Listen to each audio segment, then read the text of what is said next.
Meus pais nunca me amaram. Ou será que eu que nunca me senti amado por eles?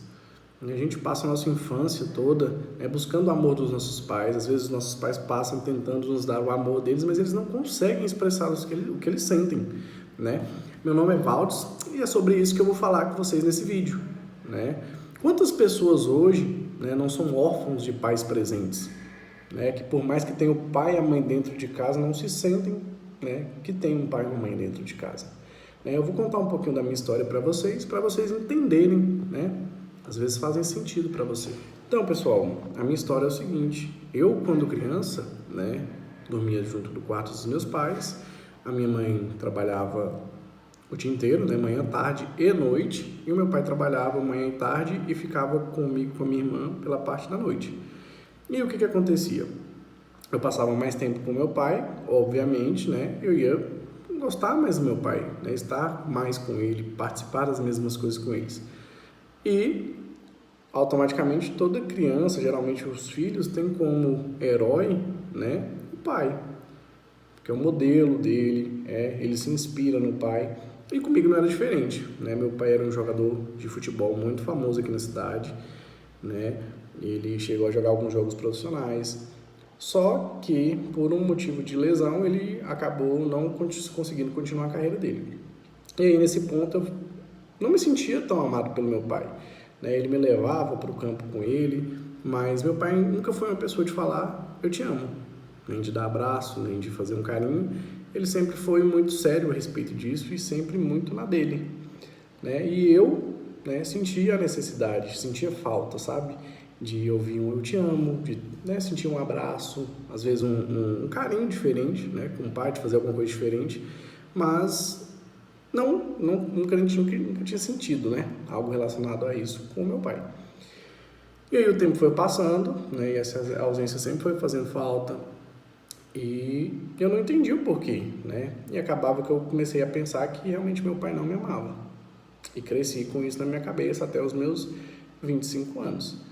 Então, a forma do meu pai me amar, eu não sentia. E aí, o que aconteceu, Eu falei assim, poxa, meu pai gosta de futebol. Vou começar a jogar futebol para poder estar mais perto dele, agradar ele, e assim, talvez esse amor apareça, digamos assim, E aí, comecei a treinar, fiz escolinha, peguei, joguei, comecei a jogar nos clubezinhos da cidade e tudo mais, e meu pai começou a ir assistir os meus jogos. Só que chegava nos jogos, o meu pai mais me criticava, gritava comigo de fora do campo, brigava, do que me dava carinho, elogiava, estava comigo presente naquele momento. E aí imagina vocês como que é para uma criança receber esse tipo de crítica do pai. Você não sabe fazer nada, toca a bola direito, E foi assim que eu cresci, a respeito do futebol. Até um dia que eu discuti com ele fora do campo, ele falou assim, se você falar mais alguma coisa para mim, eu vou ir dentro do campo e te tiro daí. E aí, a partir de então, ou eu jogava bola e não chamava mais meu pai para ir, ou eu parava de jogar bola. E aí eu fui perdendo a vontade de jogar bola, porque todas as vezes, que eu entrava dentro de um campo, que eu entrava dentro de uma quadra, aconteciam essas questões, porque o meu pai sempre estava nesses lugares. E aí eu fui crescendo, passou bastante tempo, e o meu pai não confiava em mim, o meu pai não gostava de deixar as coisas para mim resolver, então a gente não tinha relação de pai e filho entre isso, E nesse meio tempo a minha mãe sempre trabalhando, então acabava que ela não tinha tempo, ela não percebia essas coisas também.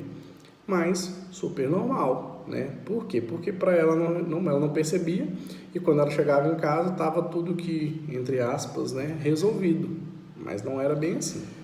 E o que aconteceu,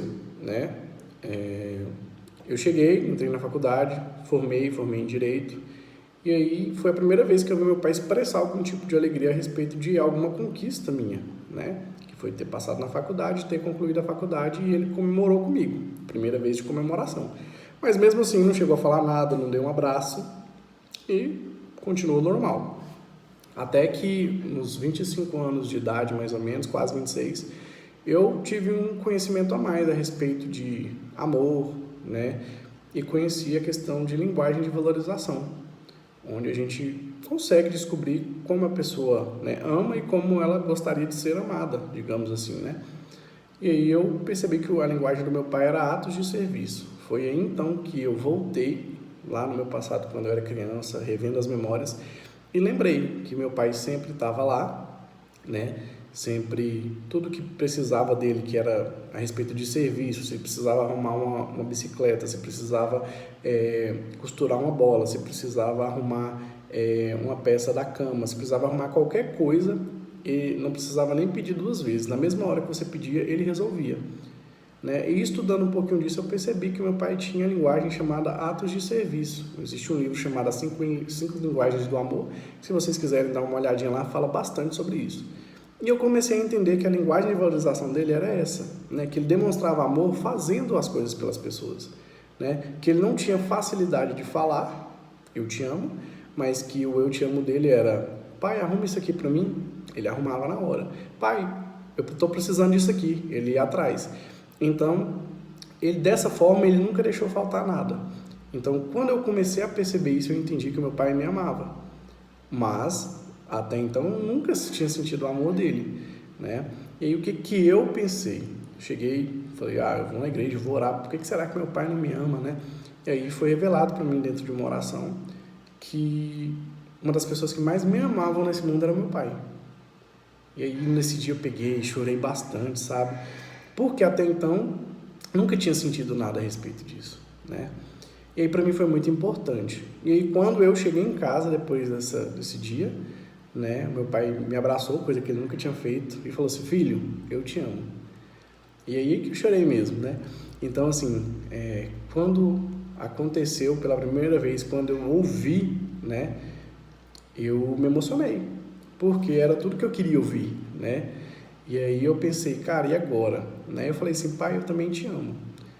Né? Porque também não é só ouvir. Né? Muitas vezes a gente espera demais o ouvir e nunca fala. Então eu percebi que às vezes ele precisava mais de mim, né? De eu chegar para ele e falar assim, pai, eu te amo, do que, né, ele ouvir, do que eu ouvir dele, no caso. Né? E aí tudo bem. E aí passou esse período e aí a gente começou a se dar muito bem. Né? Hoje em dia, né, graças a Deus, a gente sai para jogar bola junto, a gente faz muita coisa junto, a gente arruma algumas coisas. Então a gente tem mais tempo pai e filho. Realmente hoje eu me sinto muito amado pelo meu pai do que era antigamente. E eu percebi que na maioria do tempo, né, os nossos pais passam todo esse tempo tentando dar as coisas para a gente que nós não tivemos. Né? Eles lutam, trabalham para dar tudo aquilo que eles não tiveram para a gente. Né? Mas acabam não ligando muito, né, para as coisas básicas, que são abraços, né, que são tempo juntos, aprendendo alguma coisa com eles, fazendo alguma coisa com eles, assistindo filme com eles. Então, meus pais não tinham o costume de assistir filme, nunca assistimos uns filmes juntos, né? Até então, depois disso, já começamos a ter o costume. Foram surgindo as coisas novas de pais e filhos que não existiam até aí. Certo? E o que acontece? Isso é de propósito? Não, muitas das vezes os nossos pais tiveram uma criação, se brincar, né, mais rígida que a nossa, né? Uma criação de que para eles era bom dia e vamos trabalhar, né? Vai para a roça, vai para a lavoura ou vai para qualquer outro lugar, vai vender verdura na feira, né? Que foi o caso do meu pai. E acaba que eles não tiveram essa infância também, esse carinho, esse olhar dos pais deles. Né? E o que acontece? Né? Todos nós temos uma forma de se sentir mais amado e de demonstrar amor também. Mas não é porque a gente está demonstrando amor, o nosso tipo de amor, que a outra pessoa se sente amada. Né? É como se eu fosse uma pessoa de outro país falando, né, a minha língua, falando que eu te amo de lá, juros de amor, e você fosse brasileiro e não entendesse nada. Né? Então, por mais que eu esteja demonstrando todo o meu amor através das palavras, né, se eu fosse de outra língua, dificilmente as pessoas iriam entender. Então, na linguagem de valorização também é dessa forma. Né? Imagine meu pai a todo momento falando assim, nossa, eu te amo, através de um ato de serviço, né, arrumando alguma coisa, e eu esperando a vida inteira ouvir um eu te amo do meu pai. Né? Então, acontece que muitas vezes é isso. E o que eu quero perguntar para vocês agora é o seguinte, né? Vocês se sentem amados pelos pais de vocês, né? Vocês amam os pais de vocês, né? Deixa aí um comentário aí embaixo, né? Deixa aí que eu quero saber, tá bom? E é isso, gente. Tchau, tchau. Até mais.